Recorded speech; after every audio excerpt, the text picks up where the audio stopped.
ಮೈತ್ರಿ ಅಭ್ಯರ್ಥಿ ಕುಪೇಂದ್ರ ರೆಡ್ಡಿ ಗೆಲುವಿಗೆ ರಣತಂತ್ರ ಜೋರಾಗಿದೆ.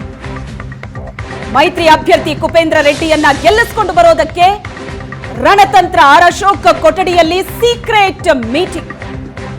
ಮೈತ್ರಿ ಅಭ್ಯರ್ಥಿ ಗೆಲ್ಲಿಸೋದಕ್ಕೆ ಕೊನೆ ಕ್ಷಣದ ಕಸರತ್ತನ್ನ ನಡೆಸಿದ್ದಾರೆ. ಇದು ಬಹಳ ರೋಚಕ ಹಂತ. ಇದು ಕೊನೆಯ ಹಂತದಲ್ಲಿದೆ. ಈಗ ಮತದಾನ ಈಗಾಗಲೇ ಶುರುವಾಗಿದೆ.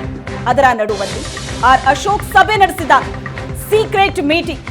ಆರ್ ಅಶೋಕ್ ಕೊಠಡಿಯಲ್ಲಿ ನಡೀತಾ ಇರುವಂತಹ ಮೀಟಿಂಗ್ ಇದು. ಮೈತ್ರಿ ಅಭ್ಯರ್ಥಿಯನ್ನ ಗೆಲ್ಲಿಸೋದಕ್ಕೆ ಕೊನೆ ಕ್ಷಣದ ಕಸರತ್ತನ್ನ ಬಿಜೆಪಿ ನಡೆಸ್ತಾ ಇದೆ. ಬಿಜೆಪಿ ಮತ್ತು ಜೆಡಿಎಸ್. ಇನ್ನೊಂದು ಕಡೆ ಹಿಲ್ಟನ್ ಹೋಟೆಲ್ನಿಂದ ಕಾಂಗ್ರೆಸ್ನ ಶಾಸಕರು ವಿಧಾನಸೌಧಕ್ಕೆ ಬರ್ತಾ ಇದ್ದಾರೆ. ಆದ್ರೆ ಈ ಮಧ್ಯೆ ಒಂದು ವಿಶ್ವಾಸದ ಮಾತುಗಳನ್ನ ಆಡ್ತಾ ಇದ್ದಾರೆ. ಕುಪೇಂದ್ರ ರೆಡ್ಡಿ ಗೆದ್ದೇ ಗೆಲ್ತಾರೆ ಅಂತಿದ್ದಾರೆ ವಿಪಕ್ಷ ನಾಯಕ ಆರ್ ಅಶೋಕ್. ಕುಮಾರಸ್ವಾಮಿ ಏನೋ ಪ್ಲಾನ್ ಮಾಡಿದ್ದಾರೆ. ನಮ್ಮ ಜೊತೆಗೂ ಕುಮಾರಸ್ವಾಮಿ ಚರ್ಚೆ ಮಾಡಿದ್ದಾರೆ. ಜನಾರ್ದನ ರೆಡ್ಡಿ ಜೊತೆಯೂ ಕೂಡ ಕುಮಾರಸ್ವಾಮಿ ಮಾತನಾಡಿದ್ದಾರೆ. ಸೋಮಶೇಖರ್ ಹೆಬ್ಬಾರ್ ಜೊತೆ ಕೂಡ ಮಾತನಾಡಿದ್ದೇವೆ.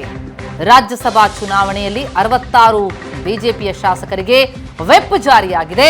ಕುಪೇಂದ್ರ ರೆಡ್ಡಿ ಕೂಡ ಗೆಲ್ತಾರೆ ಎನ್ನುವ ವಿಶ್ವಾಸ ಆರ್ ಅಶೋಕ್.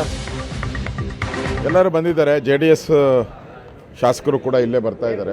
ಇಲ್ಲಿ ತಿಂಡಿ ತಿಂದಾದ್ಮೇಲೆ ಸುಮಾರು 9-9:30 ಆದಮೇಲೆ ನಮ್ಮ ಒಂದೊಂದೇ ಬ್ಯಾಚು ಮತದಾನ ಮಾಡುವಂಥದ್ದಕ್ಕೆ ಅವಕಾಶ ಮಾಡಿದ್ದೀರಿ. ನೆನ್ನೆನೂ ಕೂಡ ನಾನು ಕುಮಾರಸ್ವಾಮಿಯವರು ವಿಜೇಂದ್ರ ಅವರೆಲ್ಲ ಸೇರಿದ್ರಿ.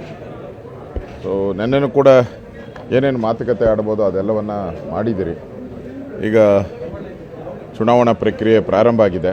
ಗೆಲ್ತೀರಿ ಅನ್ನೋ ವಿಶ್ವಾಸದಲ್ಲಿ ನಮ್ಮ ಇವತ್ತಿನ ಕಾರ್ಯ ಪ್ರಾರಂಭ ಮಾಡಿದ್ದೀರಿ. ಕುಪೇಂದ್ರ ರೆಡ್ಡಿ ಅವ್ರಿಗೂ ನಾವು ನಮ್ಮ ಓಟು ಫಸ್ಟು ನಮ್ಮ ಅಭ್ಯರ್ಥಿಗೆ ಎಷ್ಟು ಬೇಕೋ ಅಷ್ಟು ಮತ ಓಟ್ ಹಾಕೊಂಡು ಉಳಿದ ಮತವನ್ನು ನಾವು JDSಗೆ ಮೋಸ್ಟ್ಲಿ 46 ಅನ್ಸುತ್ತೆ.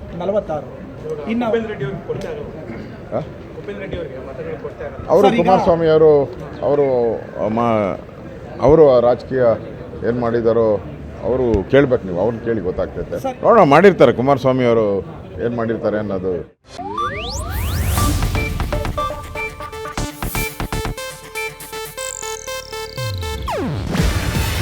ಇದು ಏಷ್ಯಾನೆಟ್ ನ್ಯೂಸ್ ನೆಟ್ವರ್ಕ್ ಪ್ರಸ್ತುತಿ. ನೀವು ನೋಡ್ತಿದ್ದೀರಾ ಏಷ್ಯಾನೆಟ್ ಸುವರ್ಣ ನ್ಯೂಸ್.